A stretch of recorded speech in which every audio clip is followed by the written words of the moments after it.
Hello friends, welcome to savage point. நான் உங்கள் ஏஸ்கேர்ஸ். இந்த டாப்பிக்கில் அதை பற்றி பார்க்க போகிறோம்னா, ஃபிக்ஷனில் இருக்கக்கூடிய ரொம்ப பவர்ஃபுல்லான டீமன் டெவல் கோஸ்ட், இது மூலமாக பொசஸ் ஆகிருக்கக்கூடிய ஹோஸ்ட்லாம் யாரும் தான் இன்றைக்கி இந்த வீடியோவில் பார்க்க போகிறோம். இந்த லிஸ்டிங் வந்து ரொம்ப பவர்ஃபுல்லான கேரக்டர்ஸில் யார் அப்படின்றத பேஸ் பண்ணியிருக்கு. இப்போ பார்த்தாலும் நிறைய பேர் என்ன சொல்கிறீங்கன்னா, அனிமே நீங்கள் தொடர்ந்து கவர் பண்ணுற மாதிரி இருக்குது அப்படின்னு சொல்லி கேட்டுருக்க ஆடியன்ஸ்க்கு தான் அப்பப்போ இந்த மாதிரி கொஞ்சம் ஃப்ரெஷ்ஷாக ஜென்ரலாக நிறைய விஷயங்கள் கலந்த மாதிரி பழைய சேவேஜ் பாயிண்ட் வீடியோஸ் மாதிரியே நம்ம வந்து ஒரு சில வீடியோஸ் ட்ரை பண்ணிக்கிட்டு தான் இருக்கோம். பட் வியூஸ் போகலனாலும் நிறைய பேர் இதே மாதிரி தொடர்ந்து போடுங்க அப்படின்னு சொல்லி கேட்குறீங்க. அதன் காரணமாக தான் வந்து பார்த்தீங்கன்னா இந்த மாதிரி ஒரு சில ஃப்ரெஷ்ஷான டாபிக்ஸ் கொஞ்சம் மிக்ஸ்டாக போட்டுக்கிட்டு இருக்கோம். எப்பயுமே நம்ம அனிமேவே கவர் பண்ணணுன்றது வந்து நம்மளோட நோக்கமும் இல்லை. அதுக்கான கண்டென்ட் வந்து அந்த டைமில் ட்ரெண்டிங்காக போயிட்டு இருக்கு, ஒரு விஷயம் வந்திருக்கு அப்படின்னா கண்டிப்பாக அதை எடுத்து நம்ம எப்பயும் போல பேச தான் போகிறோம். சரி, ஓகே ஃப்ரெண்ட்ஸ், இந்த வீடியோவை ஸ்கிப் பண்ணாமல் ஃபுல்லாக பாருங்கள். சரி, வாங்க நம்ம வீடியோக்குள்ளே போகலாம்.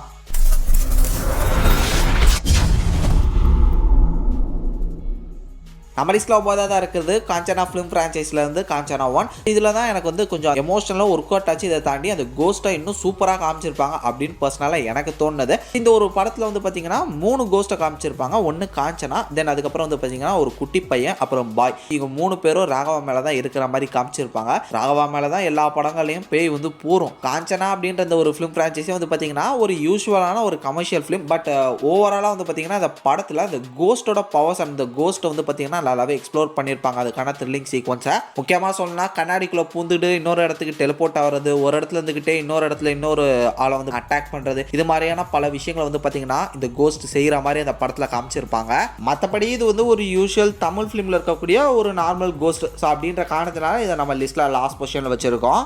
நம்ம லிஸ்ட்டில் 8ஆக இருக்கிறது ஸ்ட்ரேஞ்சர் திங்ஸ்லேருந்து வில்லியம் பயஸ். சீசன் 1ல் இவர் அந்த அண்டர் கோல்டு வேர்ல்டுக்கு போனதுக்கப்புறம் வந்து பார்த்தீங்கன்னா இவர் வந்து வேக்னாவால் வந்து பொசஸ் செய்யப்பட்டிருப்பாரு. பட் வேக்னாவால் தான் அவர் பொசஸ் செஞ்சிருக்காரு அப்படின்றதே நமக்கு வந்து சீசன் 4ல் தான் தெரிய வந்திருக்கும். அது வரையும் வந்து பார்த்தீங்கன்னா ஏதோ ஒரு பர்டிகுலர் பவர் வந்து பார்த்தீங்கன்னா இவர் வந்து ஆட்டி படைச்சிட்டு இருக்கு. இந்த அண்டர் கிளோடில் இருக்கக்கூடிய ஏதோ ஒரு விஷயம் இவரை பொசஸ் பண்ணியிருக்கு அப்படின்ற மாதிரி தான் நமக்கு சீசன் 3 வரையுமே தெரிஞ்சிருக்கும். பட் சீசன் 4ல் தான் ரிவீல் பண்ணியிருப்பாங்க இந்த மாதிரி வேக்னா தான் வந்து பார்த்தீங்கன்னா இது எல்லாத்தையுமே பண்ணிட்டு இருக்காரு அப்படின்றத வந்து ரிவீல் பண்ணியிருப்பாங்க.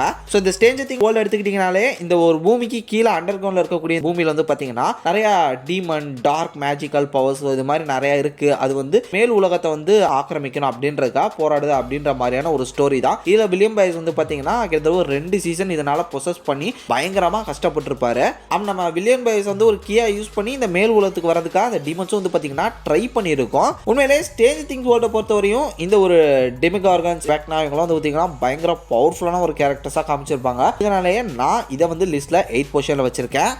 நம்ம லிஸ்ட்டில் 7ஆக இருக்கிறது கனெக்ட் படத்தில் இருந்து கார்சன். கனெக்ட் ஃபிலிமில் வந்து பார்த்தீங்கன்னா இது வந்து ஒரு குவாரண்டைன் டைம்லைனில் நடக்கிற மாதிரியான ஒரு ஸ்டோரி. இதில் ஒரு பொண்ணு வந்து பார்த்தீங்கன்னா அவங்க அப்பா இறக்குறதுக்கு முன்னாடி அவங்க கூட பேச முடியாமல் போயிருக்கும். ஸோ இதனால் ஒரு விச் மூலமாக வந்து பார்த்தீங்கன்னா அவங்க அப்பா பேசுறதுக்கான ஒரு சில சடங்கு செய்யலாம்னு சொல்லி ஆன்லைனில் ஒரு மீட்டிங் அரேஞ்ச் பண்ணியிருப்பா. பட் அந்த விச் என்ன செய்வானா, இந்த பொண்ணு மேலே வந்து ஒரு டீமனை பொசஸ் பண்ணி விட்டுட்டு இவ எஸ்கேப் ஆயிருப்பா. அந்த ஒரு டீமன் இந்த பொண்ணை பொசஸ் பண்ணிட்டு என்னென்னமோ அந்த ஒரு வீட்டில் வந்து பண்ணியிருக்கோம். பிகாஸ் அது வந்து ஒரு லாக்டவுன் டைம், அந்த வீடெலாம் பூட்டிருக்கு, இவங்களால் வெளியே போக முடியாதுன்ற காரணத்தினால அந்த வீட்டுக்குள்ள அந்த பொண்ணு அந்த டீமன் வச்சுட்டு பயங்கரமான ஒரு வேலைகள்லாம் செய்யும். அந்த பொண்ணை பொசஸ் பண்ண டீமனோட பேர் தான் வந்து பார்த்தீங்கன்னா கார்சன். ஆக்சுவலா ரியல் லைஃப்லேயே வந்து பார்த்தீங்கன்னா, அதாவது மித்திக்கல் வேர்ல்ட்லேயுமே வந்து பார்த்தீங்கன்னா இந்த மாதிரி கார்சன் அப்படின்னு சொல்லக்கூடிய ஒரு பயங்கர பவர்ஃபுல்லான ஒரு டீமன் இருக்கு. ஸோ அதை பேஸ் பண்ணி தான் வந்து பார்த்தீங்கன்னா இவங்க இந்த படத்தில் அந்த கேரக்டரை வச்சு யூஸ் பண்ணியிருப்பாங்க. கிட்டத்தட்ட எல்லாருமே கொல்லக்கூடிய அளவுக்கு ஒரு பவர் இருக்கக்கூடிய ஒரு டீமன் இது. பட் ஃபைனலாக வந்து பார்த்தீங்கன்னா சர்ச் பிரைஸ்ட்டை வச்சு இவங்களை வந்து ஓட்டியிருப்பாங்க. இந்த ஒரு டீமன் மட்டும் அங்கேருந்து எஸ்கேப் ஆயிருந்துச்சுன்னா இதனால என்ன வேணா பண்ண முடியும். இந்த டீமன் வேர்ல்டை பொறுத்தவரையும் இந்த கார்சன் டீமன் வந்து பார்த்தீங்கன்னா ஒரு ஸ்பெஷல் பவர் இருக்கக்கூடிய ஒரு டீமன் அப்படின்னே சொல்லலாம். நம்ம லிஸ்ட்டில் 6ஆக இருக்கிறது சூசைட் ஸ்குவாட்லேருந்து என்சாண்ட்ரஸ். இவங்க வந்து ஜூன் அப்படின்னு சொல்லக்கூடிய பொண்ணோட பாடியில் வந்து பொசஸ் பண்ணியிருப்பாங்க. ஆக்சுவலாக என்சாண்ட்ரஸ் வந்து பார்த்தீங்கன்னா ஒரு இன்டர்டைமென்ஷனல் பீயிங்னே சொல்லணும், ஒரு மெஜிஸ்டிக்கல் பீயிங். ஸோ இவங்க இந்த ஒரு பூமிக்கு 4000 BC வருஷங்களுக்கு முன்னாடி வந்திருப்பாங்க. இவங்களோட முக்கியமான மோட்டிவ் என்னன்னு பார்த்தீங்கன்னா இந்த பூமிவாசிகளையும் இந்த பூமியும் அவங்களோட கண்ட்ரோலில் வச்சுக்கணும் அப்படின்றதுக்காக தான் இவங்களுமே வந்து போராடுவாங்க. அப்போ சூசைட் ஸ்குவாட் வந்து இவங்கள எதிர்த்து சண்டை போடக்கூடிய ஒரு சுச்சுவேஷன் வரும் அந்த ஒரு சூசைட் ஸ்குவாட் ஃபிலிமில். இவங்க வந்து ஒரு இன்டர்டைமென்ஷனல் பீயிங்ன்ற காரணத்தினாலே வந்து பார்த்தீங்கன்னா இவங்களோட மேஜிக்கல் பவர், இவங்களோட எனர்ஜிஸ்லாம் பயங்கர பவர்ஃபுல்லாக இருக்கும். நம்ம லிஸ்ட்டில் 5ஆக இருக்கிறது எலி ஈவில் டெட் ரைஸ் ஃபிலிம்ல இருந்து. 7 சும்மா இருக்காம பசங்களாம் என்ன செஞ்சிருப்பாங்கன்னா நெக்ரோனோமிக்கன் எக்ஸ் மார்டிஸ் அப்படின்னு சொல்லக்கூடிய ஒரு சாத்தான், அந்த மாதிரியான பல விஷயங்கள் நிறைஞ்ச ஒரு புத்தகம். அதை ஓப்பன் பண்ணி தேவையில்லாத ஒரு டீமனை வந்து பார்த்தீங்கன்னா எழுப்பி விட்டுருப்பானுங்க. அந்த ஒரு புக்கில் வந்து பார்த்தீங்கன்னா கேண்டரின் அப்படின்னு சொல்லக்கூடிய டீமன் வெளியே வந்து அந்த பசங்களோட அம்மாவே பொசஸ் பண்ணிடும். ஸோ அதுக்கப்புறம் அந்த அம்மா அந்த பசங்க அந்த ஃப்ளாட்டில் இருக்கவங்கள என்ன பண்ணுச்சு அப்படின்றத அந்த படத்தில் பேலன்ஸ் ஸ்டோரியாவே காமிச்சிருப்பாங்க. ரொம்ப ரொம்ப சூப்பர் நேச்சுரல் நிறைஞ்ச பயங்கர பவர்ஃபுல்லான ஒரு டீமனை அதை காமிச்சிருப்பாங்க. அந்த படத்தோட எண்ட்ல கூட வந்து பார்த்தீங்கன்னா அது செத்து போயிருக்காது. அதுக்கப்புறம் வேற ஒரு பொண்ணோட உடம்புல ப்ரொசஸ் பண்ணி அதுக்கப்புறம் அது தனியாக ஒரு கதை ஒன்று போகிற மாதிரி காமிச்சிருப்பாங்க. செம்ம டெரிஃபிக்கான ஒரு டீமன்னு நான் சொல்லுவேன். நம்ம லிஸ்ட்டில் நாலாவதாக இருக்கிறது அண்டர்வேர்ல்ட் படத்துல இருந்து மார்க்கஸ். ஸோ மார்க்கஸ் ஒரு வவ்வால் கிடைச்சதுக்கப்புறம் வந்து பார்த்தீங்கன்னா வேம்பயராக மாறி இருப்பார்.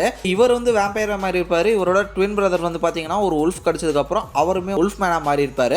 அண்டர்வேர்ல்டே வந்து பார்த்தீங்கன்னா பயங்கர ப்ரூட்டலாக போகும். அதில் இந்த மார்க்கஸும் செம்ம பவர்ஃபுல்லான ஒரு வேம்பயர் வேர்ஷனாக காமிச்சிருப்பாங்க. இவரே வந்து பார்த்தீங்கன்னா ட்ரூ ஃபார்ம் ஹைப்ரிட் வேர்ஷனுக்குலாம் வந்து போயிருப்பாரு. ஸோ அதாவது இவர் வந்து அதில் பரிணாமமாக அடைஞ்சிருப்பாரு. இந்த அண்டர்வேர்ல்ட் படத்துலேயே வந்து பார்த்தீங்கன்னா இவரை செம்ம பவர்ஃபுல்லான ஒரு வேம்பயராக காமிச்சிருப்பாங்க. வேம்பயர்னாலே தெரியும் அவங்க வந்து ஒரு மிருகமா மாறிடுவாங்க. ஓவரால் அண்டர்வேர்ல்ட் படத்துல இருக்கக்கூடிய வேம்பயர்ஸ் டீமன்ஸ் இதெல்லாம் கம்பேர் பண்ணும்போது இவர் வந்து செம பவர்ஃபுல்லான ஒரு கேரக்டரை காமிச்சிருப்பாங்க. தென் ரொம்ப முக்கியமான கேரக்டர் கூட. ஸோ அதனால தான் இவரை இந்த லிஸ்ட்ல சேர்த்திருக்கேன்.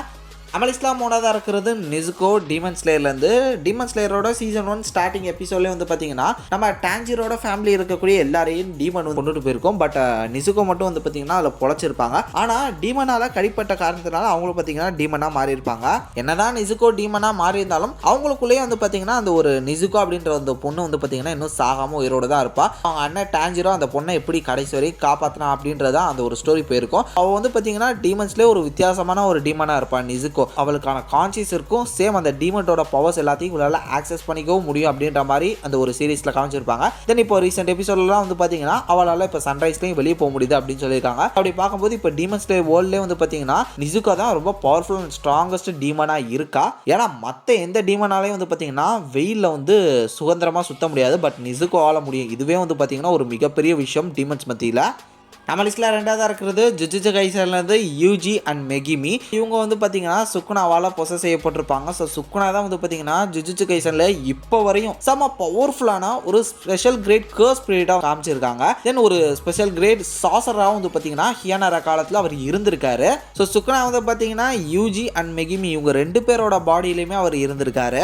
இருந்தது மட்டும் இல்லை, ஷிபியார் கலிங்கேம் இதெல்லாம் வந்து பார்த்தீங்கன்னா ஏகப்பட்ட பேரை கொன்று குமிச்சிருக்காரு. ஜுஜுட்சு கைசன்லேயே ரொம்ப பவர்ஃபுல்லான கேரக்டரா இருக்கக்கூடிய கோஜோவே வந்து பாத்தீங்கன்னா போட்டு தள்ளினா ஒரு பவர்ஃபுல்லான கேரக்டரா நம்ம சுக்குனாவை காமிச்சிருப்பாங்க. ஸ்டில் இவரும் செம பவர்ஃபுல்லான ஒரு டீமனா நம்ம பார்க்க போறோம். டீமனா கர்ஸ் ஸ்பிரிட் இதெல்லாம் ஒன்று தான். அதனால இவரையும் வந்து பாத்தீங்கன்னா நம்ம டீமனா கன்சிடர் பண்ணிக்கலாம். ஸோ ஃபைனல் நம்ம லிஸ்ட்டில் நம்பர் 1 பொசிஷனில் இருக்கிறது ஜானி த கோஸ்ட் ரைடர். செவனேன்னா அவர் ஒன்று ஒரு பைக் ரேஸ் ஒன்றுன்னு போயிட்டு இருந்தா அவர் வந்து பார்த்தீங்கன்னா மெஃபிஸ்டோவோட கான்ட்ராக்ட்னால கோஸ்ட் ரைடராக மாறி இருப்பார். கோஸ்ட் ரைடராக இவர் என்னதான் மெஃபிஸ்டோவோட கான்ட்ராக்ட்னால மாறி இருந்தாலுமே லேட்டராக இவர் அந்த கோஸ்ட் ரைடர் வெர்ஷன்லேயும் வந்து பார்த்தீங்கன்னா அவரோட கான்சியஸை வந்து இழக்காம அந்த ஒரு கான்சியஸ்னஸோட கோஸ்ட் ரைடர் பவரையுமே யூஸ் பண்ணி சண்டை போடக்கூடிய அளவுக்கு டேலண்டட் பர்சனாக மாறி இருப்பார் நம்ம ஜானி.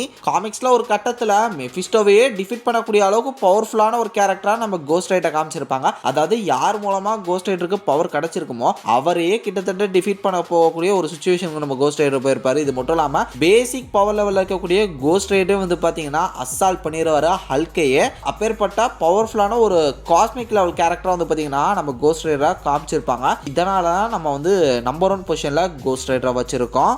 ஓகே ஃப்ரெண்ட்ஸ், இதே மாதிரி தொடர்ந்து நிறைய இன்ட்ரெஸ்டிங்கான வீடியோஸ் பார்க்குறதுக்கு மறக்காம நம்ம சாவேஜ் பைன் சேனலை சப்ஸ்கிரைப் பண்ணி அந்த வில்லைக்கான ப்ரெஸ் பண்ணிங்க. இந்த வீடியோ உங்களுக்கு ரொம்பவே பிடிச்சிருக்குன்னு நான் நம்புறேன். அடுத்து ஒரு இன்ட்ரெஸ்டிங்கான வீடியோலாம் நாளைக்கு மீட் பண்ணுறது வரைக்கும் tata bye bye, take care from A Square.